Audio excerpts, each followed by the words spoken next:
The Brussels sprouts are doing really well. I have them between raspberries and elecampane. And the elecampane will shade them in the evening, and the raspberries shade them in the morning. I found out that Brussels sprouts are a cold weather plant, so that's going to be important. These are growing really, really big. These are my smallest Brussels sprouts, and they are out in the sun most of the day. This was my biggest one. I planted it first, and it's been behind potatoes in the morning.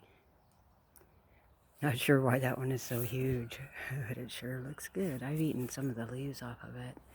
I guess you're not supposed to do that, but boy, were they ever delicious.